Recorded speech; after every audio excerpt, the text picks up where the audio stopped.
Sit down straight, close your eyes gently, keep your body relaxed. Deep breathing, slow, gradual inhaling, and exhale by pulling the shoulders down, deflating the thorax, and pulling the belly, compressing the diaphragm to release the air from the lungs. Retain the breath outside for a few moments till you start feeling some discomfort. Gradually inhale.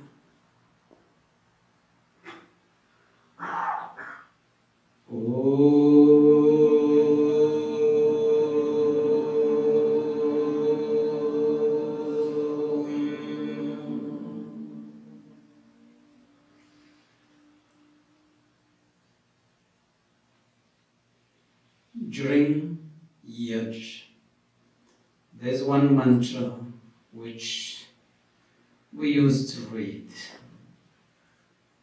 Om Yam Medham Devagana Pitaraschopasate Tayama Madhya Medhyagni Medha Vinam Kuru Swa.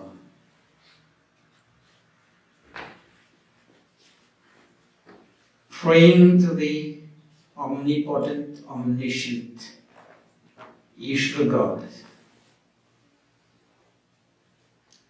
to grace us with the divine knowledge of self-realization, with an enlightened mind in the same way our ancestors were praying, were acquiring, and were living in this universe. Shivratri. One question especially to the younger generation. How many can define or say what do you understand from the word Shiv? Any volunteer among kids and youth?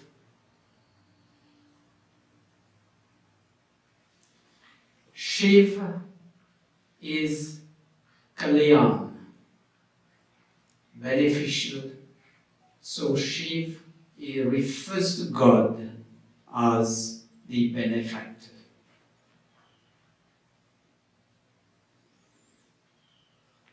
And just see the coincidence. The childhood name of Maharishi Dayanand Saraswati, Mool Shankara. Shankara is the synonym for Shiv. Mool, the essence. And at the childhood stage,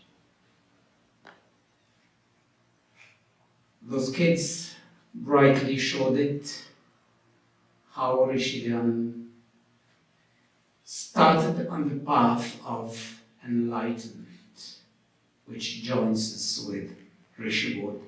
And the coincidence is that occurred on the night of Shivratri. So I'm not going to repeat what the youth brightly taught us today. I'll go on some of the things which probably will also link with the subject matter of Vishruti, with the habits. We've been continuously, till probably childhood, going to temples, mandir, and every places of worship, just doing rituals in a habitual way, without understanding the subtle, intrinsic, spiritual meaning behind each and every of these rituals. Those who've read me on WhatsApp and Facebook during this week probably have got a glimpse. I'm going to delve into that. Just to remember all the discoveries of science, all the interpretations of the laws of nature by scientists were just because they started from one point which the normal common person will take as insignificant. Newton was not the first person to see the apple falling from the tree, but his inquisitive mind led him to ask why it always goes to the ground. Fleming was not the first person to see mold fungus on a piece of bread which lay there for about a week or 10 days. But when he got his injury cured with a mold fungus from the bread, he asked the question, what's therein? And he went into research and discovered penicillin. Maharishi Dayananda was probably, childhood name Shankar was probably not the first person to see rodents desecrating the prasad and offerings to the deity. उनसे पहले कितने लोगों ने भी देखा और उनके बाद आज भी तक लोग देखते आते हैं. But the question is, if that is Shiv कल्याणकारी, अपने कल्याण स्वयं नहीं कर सकता है तो दूसरों का कल्याण कैसे करेगा? The question was, if it cannot do its own welfare, how can it do the welfare of others? Like that, we teach our kids to some prayers, some of the rituals, but what we miss is we miss the spiritual undertones behind those rituals. Had we been telling these good things to our kids, we wouldn't have been under the risk and constant fear of being a species which is near to extinct. Call it the Vedic culture or the Hindu culture or whatever you want. We all feel the risk or the fear that we may disappear. But if we teach the spiritual undertones to our kids, then we'll leave this world assured that we've done our duty. Dharma rakshati rakshita. So let's look at the rituals. When somebody goes to mandir, whether it is mandir for puja or for havan, the first thing is we leave our shoes and chappals at the outside.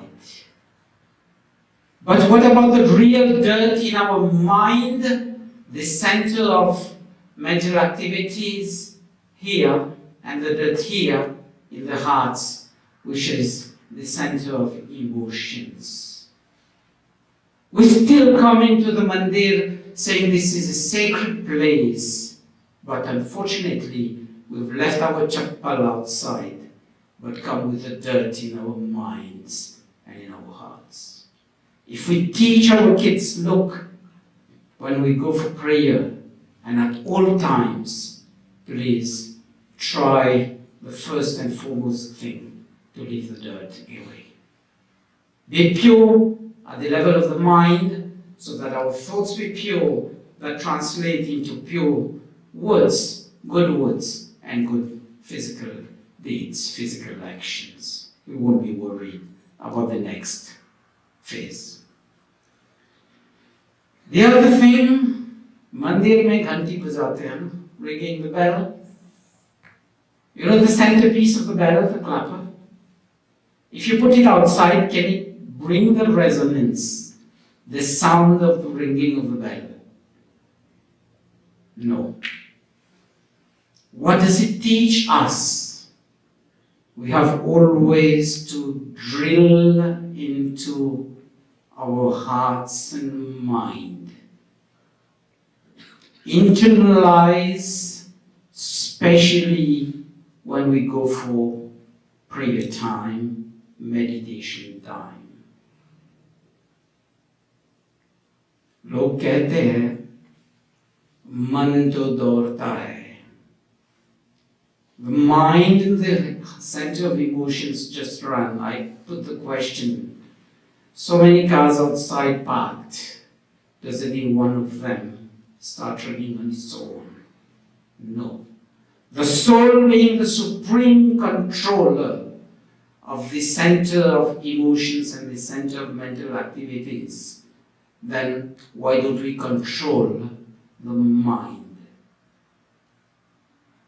The bell teaches us, please internalize and you'll get control of your mental and emotional activities.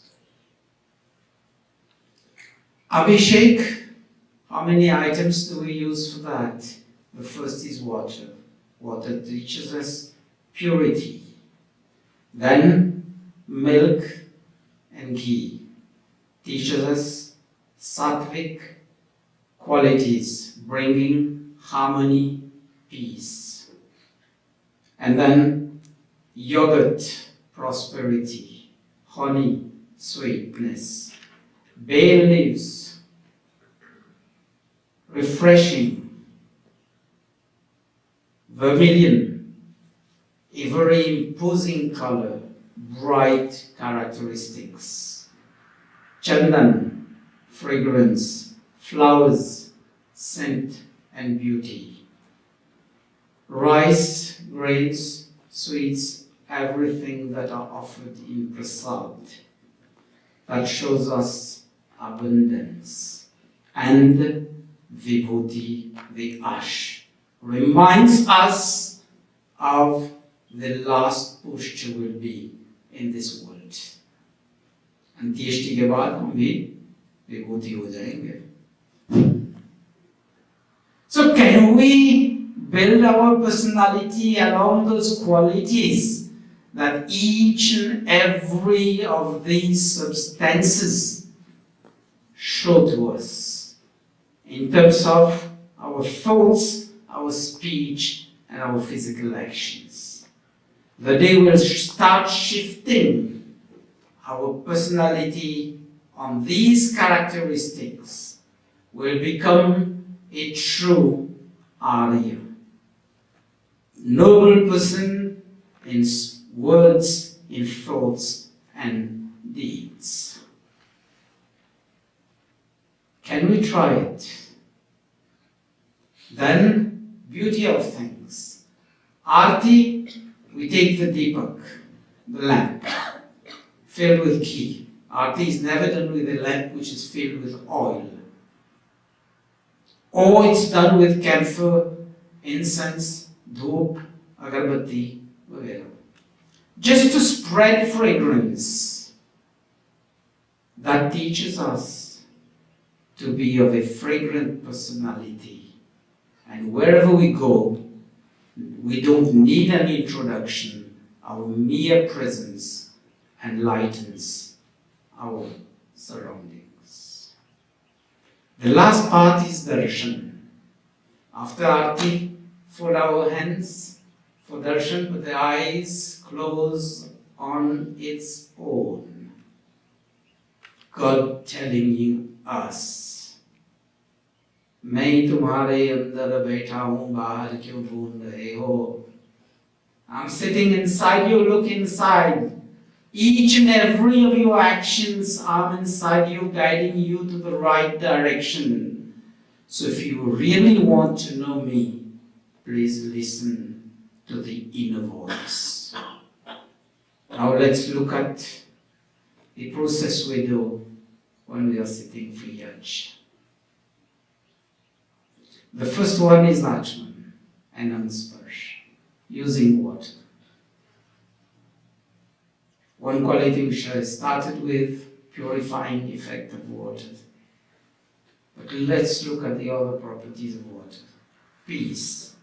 Fill a bucket with water, just throw a pebble, ripples, and the ripples come back.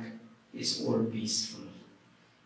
Can we build our character to be like that? Whatever be the ups and downs of life, we just keep ourselves level-headed.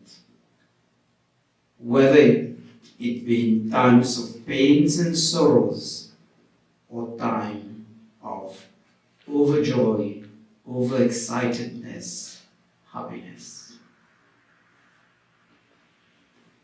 Look at the transformational powers of water. After you've cooked rice or you've made roti, there's no science in the world which can bring that back to the rice grains or the initial flour you started from.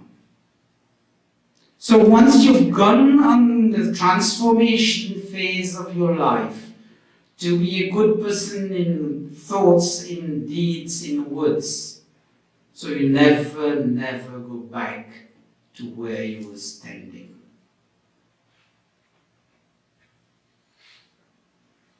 Another feature of water would be the bonding factor. Take 2 glasses filled with water, pour it in a second vessel. No science in the world can say these molecules of water came from this first glass and these came from the second glass.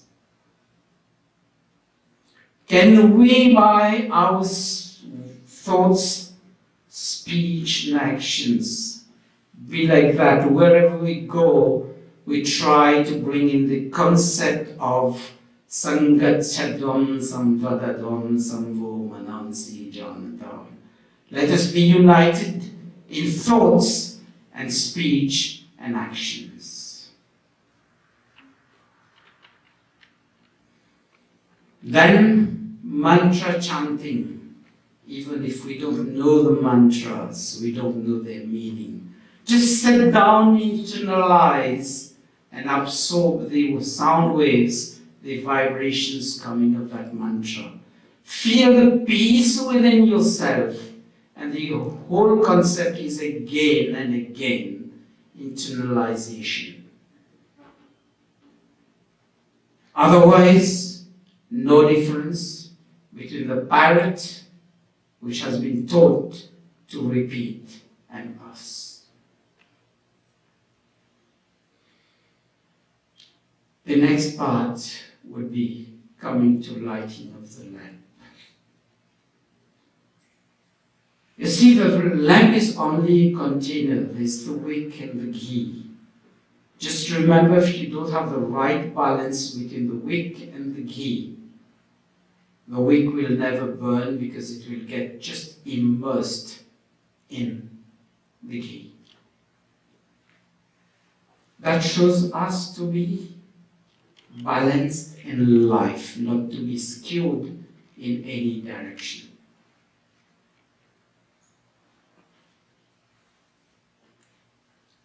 Agni Adhan, look at the fire, always energetic, moving upwards. Can we be like that in whatever we do in life? The beauty of Samhita also, it needs to be understood. In 2 sanskar, Vedaram and Samavartan, that is at the beginning of studies, studentship, and at the end of that phase of life. 3 samhithas are put in the fire as special artis.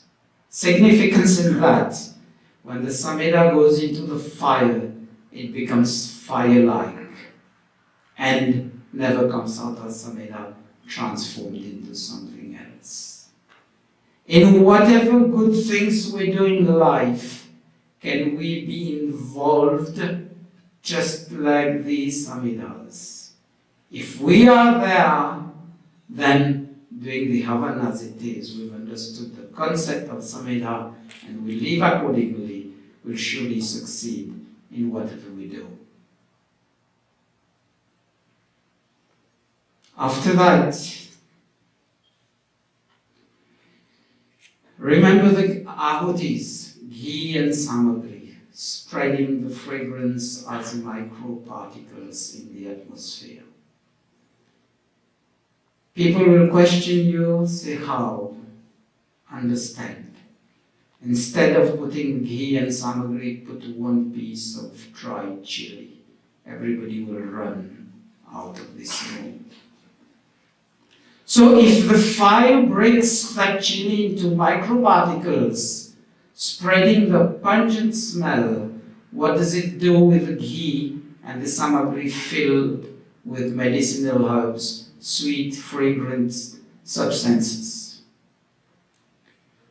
Can we, in our life, learn from that and be like that in society?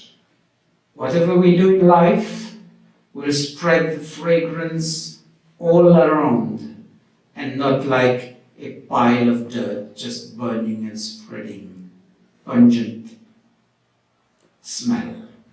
Can we be fragrant in whatever we do in life? If we are there, I think the kids will imitate, will pick up those things and emerge as good citizens in society. Then remember, when Acharya calls you to stand up for Ashirvad, Ashirvad serves to some purpose only and only when you put up your physical and mental efforts. One usual practice which we'll see whenever somebody goes out for some exam or some interview or something like that, we just say good luck. It's good to wish people, but then think about it. Does that really serve a purpose? If the person hasn't prepared himself for the event that he or she is going to face in life. Shantipat teaches us to be in harmony with the nature, with the environment. Then and only then will the whole nature, the whole environment will be peaceful to us. So what do we learn from these rituals? If we've been able to understand at least one step, one underlying meaning of each and every of these rituals, we'll gradually start transforming ourselves.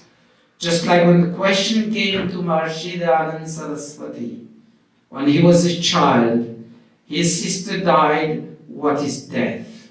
His uncle died, mujhe bhi marna hai. I have to die, and what is there after death? How can I escape death? And when Shivratri even came, what is the true concept of God? What is the real meaning of Shiv, of Shankar? It was one of what we say, the normal things we see in life, but he took the question and went deeply into it and got enlightened. हम भी ऋषि बन सकते हैं. We can also become rishis if and only if, as we say, terms and conditions apply. We pick up the essentials, go into it, deeply, totally involved, with full commitment, taking whatever time it takes, and be enlightened. Then we'll realize the prayer we do every day, Dio Yona Prachodayat. I'll end just like the beginning with one small anecdote. How many remember the experiments of Thomas Edison when he was trying to make the electric bulb? He tested thousands of bulbs which didn't lit or got tripped or fused out, blown out completely. And when that one bulb lit continuously over time, then he cried, "Hurrah, I've succeeded." So can we do that in our lives? By seeking the answers to what we would tend to shun or throw away as normal, habitual things in life.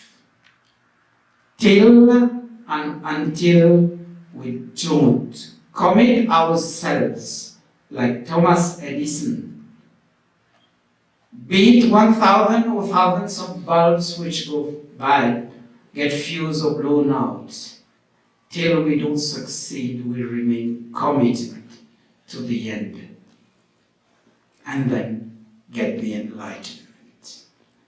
Bodh, remember, it's not only for Gautam Buddha, it's not only for Murshankar who became Varshidanand Saraswati. It's also for us. But we need to be on that side to realize and not be, like we say, the common body standards in life. Thank you for your attention. Till some other time.